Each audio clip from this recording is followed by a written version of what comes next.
Good morning, happy Monday, everybody. Wow, did a lot of stuff happen over the weekend. Some was pretty predictable. Other things that that mainstream media is not talking about that I'm gonna expose on this episode. It's pretty insane. But first, before we get started, if you could like, comment, subscribe, or share this video, I wouldn't mind it. I wouldn't mind that at all. So stand by.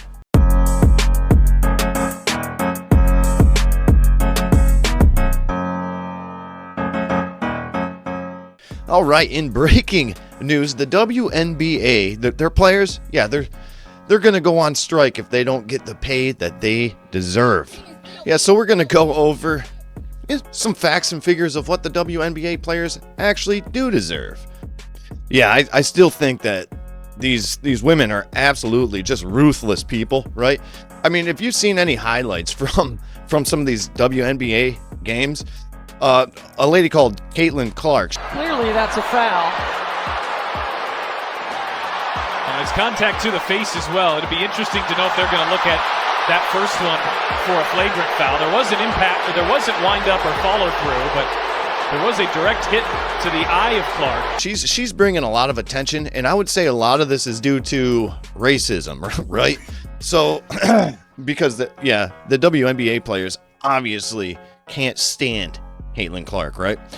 Especially because she's bringing the views and the numbers up. But all right, so let's go over a couple of the numbers and let's talk about the pay that the WNBA players actually do deserve. So the WNBA has consistently operated at a loss since its inception in 1997. While the league has seen revenue growth in recent years, particularly with increased media attention and star power like Caitlin Clark, it still relies on subsidies from the NBA to cover its operating expenses. Despite the rising popularity and revenue, the league's financial situation remains in the red. So they don't deserve any pay if you think about it. I mean, people are going to get so sick of hearing these people that play sports and get paid for it. I mean, these women are living the American dream. You're getting paid to play a game, to provide entertainment. You know, it's insane to me because people still don't know WNBA teams, players. Four-time WNBA All-Star Brittany Hicks is here. Give it up for Brittany, everybody. I'm joking around. That's my friend's wife. I knew none of you knew WNBA players. That's crazy. You clap for that. Nothing like that. Yet these entitled women want more. They just keep on wanting more. And in my opinion, I say give them exactly what they deserve, which is nothing. Dismantle the WNBA, and then they can cry about it. But what's your opinion? I mean, what would the world do without the WNBA? I think it would fall apart. All right, and on to our next story. Do you guys remember the Fire Aid concert that raised $100 million for the victims of the fires in California? Well, Fox 11 out of Los Angeles did a story on it, and it is going to blow your mind where that money is going. The editor of Circling the News, yes, we can clearly see that.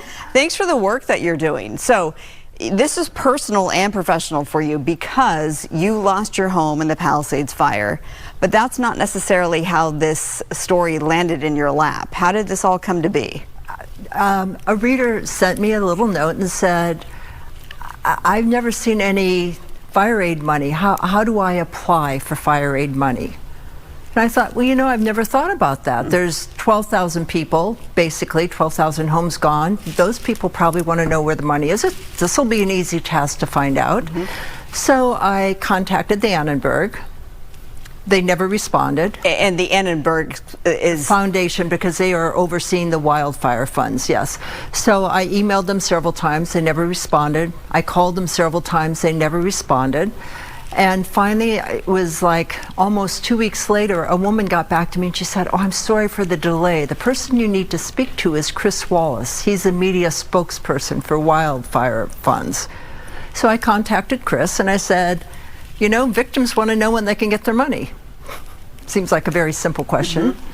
He said, basically, they don't. all this money are going to nonprofits, and then nonprofits will take care of making sure the money's distributed. So I looked at initially they gave $50 million to about 120 nonprofits.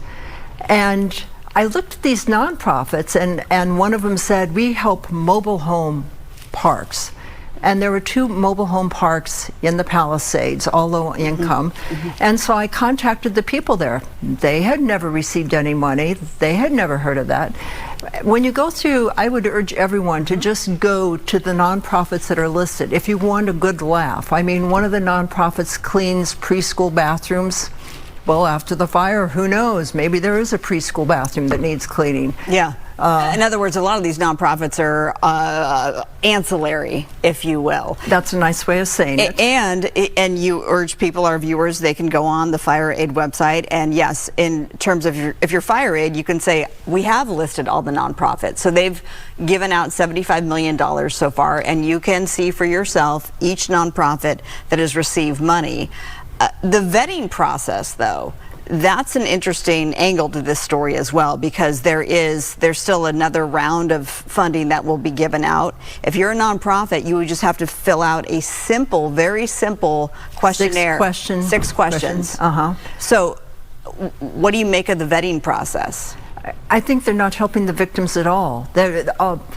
Let's just say, and the other thing you should know, if you go on there, they don't say how much each individual nonprofit gets. So there are 2 nonprofits that are for the homeless people in the Palisades, Los Angeles in general, that they're getting money from LASA. So why are these nonprofits also getting money from Fire Aid? I don't know. They're homeless nonprofits. Of course, we're all homeless now, but. And to be clear, we have reached out to actually the Attorney General, Rob Bonta, to see if this is on his radar, because this is a whole lot of money, and you are well connected in your community, and you don't know anybody who has received Fire Aid money. That's correct. So what is your advice if you're a victim, and there are several who are probably watching tonight who lost their home like yourself, where do you go from here? Hopefully with people like you who are bringing it to the attention of America, really, because we have all these people I know in the Midwest, where I'm from, who said, we want to give money, where do we give it? How can we help the people? This Fire Aid money is not helping the people. It's helping nonprofits, many of them who have executives that are getting a 6-figure salary. The money is not going to the victims that you wanted the money to go to. Yeah, and I wanted to play the full clip just so you had all the context of the story. And I looked on the site, there is a nonprofit that gives out loans to victims of the fire, right? So they got this free money given to them in grants, and they give loans out to victims of fires. That's not a nonprofit, that's a bank.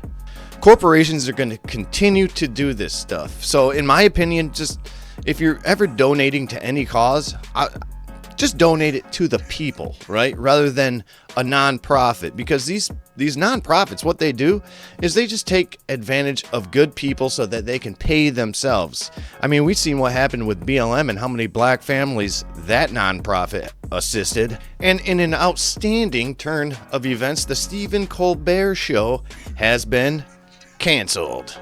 And I like to go from either side, right? I mean, I know we're all happy that the show was canceled because it wasn't funny. It just was not funny. I've seen a lot of his clips, and also to see a grown man cry on late night television because his candidate didn't win, that is insane to me. So I went over to MSNBC to see what they had to say. Yeah, and as interesting as MSDNC is, here's what they had to say. The cancellation of Stephen Colbert's Late Show is a warning for comedy's future. I don't think so. Like I said, it was not funny. Let's head on down here. See, on Thursday, Stephen Colbert announced that CBS has canceled The Late Show with Stephen Colbert. The Hollywood Reporter aptly described the decision to sunset the popular program in May 2026 as a shocker. I'm not shocked. CBS, for its part, says the decision to terminate the entire late night or late show franchise, inaugurated 33 years ago by the iconic David Letterman, who was funny, right, was purely financial decision against the challenging backdrop of the late night. And indeed, though Colbert's Late Show is the highest rated late night show, bullshit. Such shows are struggling to maintain revenue and market share. Yeah, shocker. Yeah, so can we get a round of applause for the cancellation of that travesty of a show?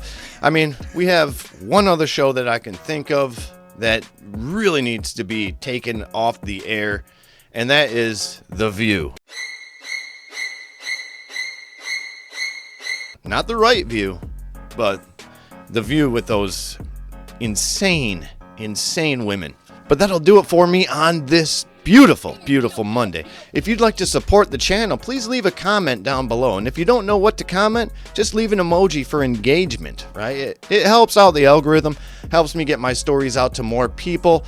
Yeah, so thank you for tuning in to this Monday's version of The Right View. And as always, get outside, do some PT, change your socks, and hydrate. I'll talk to you later. All right, bye.